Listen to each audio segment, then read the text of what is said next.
Do you favor term limits? And if you do favor term limits, are you willing to go to war with the establishment to achieve that?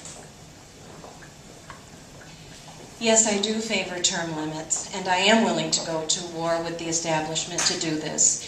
I currently serve as a village trustee in the town of Warsaw where I live, and I'm currently in my 3rd term there. The first term that I served, I called it a learning curve. The second term that I served, I called it that I was becoming semi-productive. And I'm in my 3rd term, and I am a productive village board member. However, I do not see this as a career. I see it as an opportunity to serve my village and serve the people and my constituents. However, we need to train and utilize the young people and the people standing behind us so that they can serve next. So I do favor term limits. Thank you.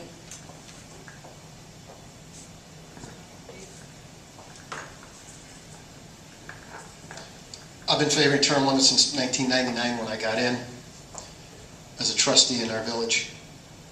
I do favor term limits. I think the quickest way and the first thing you need to do if you want to reform Albany is to term limit every elected official in New York State.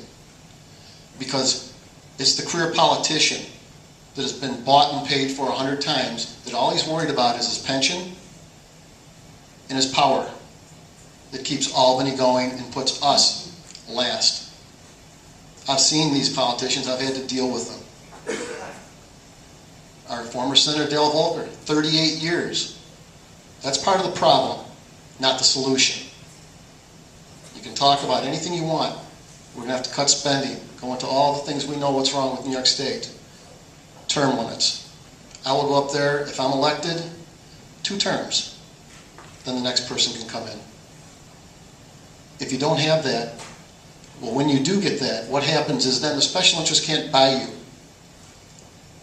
You don't have those special interests, well, you're going to need to get reelected, so we're going to have to give you some money, and you need to vote for us. That doesn't happen anymore. But it is happening now, to such an extent that this state is upside down and going bankrupt. And in the next 12 to 14 months, the federal government's going to come in and bail us out. We all know what's wrong with New York State. And you know what the funny thing is? The politicians know it too. But they don't change it.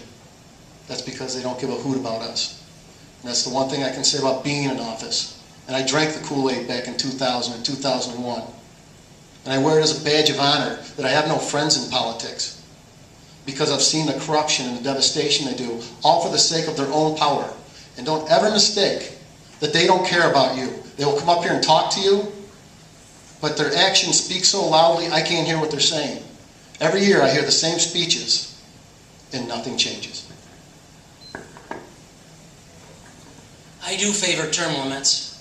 If we achieve term limits in addition to some other reform, ethics reform, independent redistricting, budget reform, we can get away from what we've seen these career politicians have created. The 3 men in the room, the leadership-driven, special interest-driven Albany as we know it. Term limits, I think, is probably the very first thing that should be accomplished so that we can start moving towards making good decisions, reducing the special interests, reducing the stranglehold that the politicians have on all of us, reducing the regulation, spending, taxes, and so on.